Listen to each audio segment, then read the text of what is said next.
तो दोस्तों आज ये बहुत बड़ी दुखद घटना है कि हमारे जो नौसेना के ऑफिसर होते हैं जिनको सजाए यानी कि मौत की सज़ा सुनाई गई है, वो हमारे देश के द्वारा नहीं सुनाई गई है बल्कि कतर नाम का जो देश है उसके द्वारा सुनाई गई है। तो ये यानी कि हमारे देश के 8 एयरफोर्स के सैनिक थे, जवान थे, जिनको जो यानी रिटायर्ड हो चुके थे, जो अपनी सेवा कतर में दे रहे थे वहाँ पर, तो उनको मौत की सज़ा सुनाई गई है कतर के द्वारा, वहाँ के राजा के द्वारा।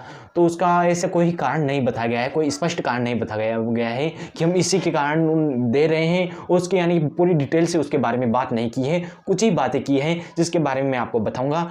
तो बताया जा रहा है कि जो हमारे 8 नौसेना थे यानी कि एयरफोर्स में ऑफिसर थे, वो कतर में काम यानी कि वहाँ पर काम करते थे, यानी कि वहाँ के जो सैनिक थे उनको आर्मी वगैरह थी, तो उनको क्या है वो हमारे देश के 8 यानी कि ऑफिसर थे एयरफोर्स के, उनको हमारे सैनिक ट्रेनिंग दे रहे थे। और इसके अलावा उनके द्वारा बताया जा रहा है कि वो चोरी छुप कर हमारे जो उनके ऊपर ब्लेम लगाया जा रहा है कतर के द्वारा कि जो हमारे सैनिक थे उनको वह इजराइल में यानी कि वह जो इजराइल की मदद कर रहे थे, यानी कि वहाँ पर एक कतर में एक सबमरीन बन रही थी। तो क्या है कि उनका कहना यह है कतर के यहाँ कि जो हमारे सैनिक थे यानी कि एयरफोर्स के जवान थे वह उनकी इजराइल की मदद कर रहे थे। वो बता रहे थे कि सबमरीन बन रही है, सबमरीन के बारे में कुछ बता रहे हैं, यानी कि ऐसे कुछ बातें आई है लेकिन स्पष्ट रूप से नहीं बताया गया है क्या मेन मुद्दा क्या है। मेन मुद्दा तो यह है लेकिन इसके बारे में पूरी डिटेल से नहीं बताया गया है कैसे क्यों। तो इसमें बहुत बड़ी दुख की घटना है कि हमारे देश के जवानों को मौत की सज़ा दी जा रही है। तो इसके लिए हमारे वैसे सरकार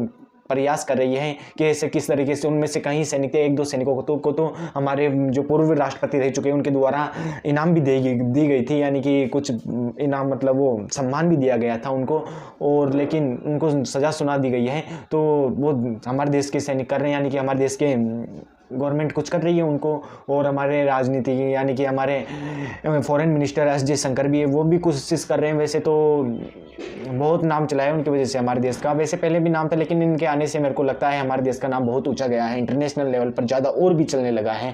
तो लेकिन इस जगह तो बहुत नहीं, यानी कि कुछ इतना नाम चल रहा है, इतना बड़े अपन ऊंचे स्तर पर पहुँच चुके हैं, यानी कि कोई भी यानी कि कुछ भी घटना होती है देश में तो उसमें हमारे को भी शामिल किया जाता है, हमारे देश को भी कुछ भी घटना कहीं पर भी होती है। तो वैसे ही बात है कि वहाँ पर इतना, अगर हमारा देश इतना बड़ा देश बन चुका है तो हम फिर भी हमारी गवर्नमेंट हमारे देश के जवानों को छुड़ा पाती है या नहीं, एस जयशंकर कुछ कर पाते हैं या नहीं, इस सब भी चीज़ों के ऊपर आगे वाली अपडेट होगी जिसमें मैं आपको बताऊंगा।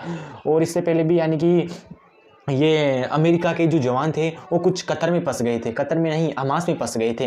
तो अमेरिका ने कतर से कहकर उनको निकलवा लिया था वहाँ से। ये है अमेरिका की सुपर पावर जिसने वहाँ से खुद को तो निकलवा लिया, अपने जवानों को निकलवा लिया। क्या हमारे देश के जवानों को निकाल पाएंगे, यानी कि हमारी गवर्नमेंट वगैरह क्या इसको ज़्यादा ऐसे हल्के में लेती है या फिर अपना पूरा जोर लगाती है? जहाँ तक मेरे को विश्वास है पूरा ही करने की कोशिश करेगी। वो तो कुछ करने के लिए गए हैं, तो भाई स्पष्ट रूप से नहीं बताया, लेकिन वो कुछ होगा मुद्दा जो स्पष्ट रूप से जनता को ना बताया जाए, वो सरकार पूछेगी उनसे क्यों भाई ऐसा क्यों किया। तो वो बात है। तो जो भी अपडेट होगी आगे की जो मैं आपको दूंगा, तो आप ऐसे ही वीडियो देखना चाहते हो तो आप मेरे चैनल को लाइक कर दे और चैनल को सब्सक्राइब कर दे। और जय जवान जय किसान, मिलते हैं नेक्स्ट वीडियो में। जय हिंद जय भारत।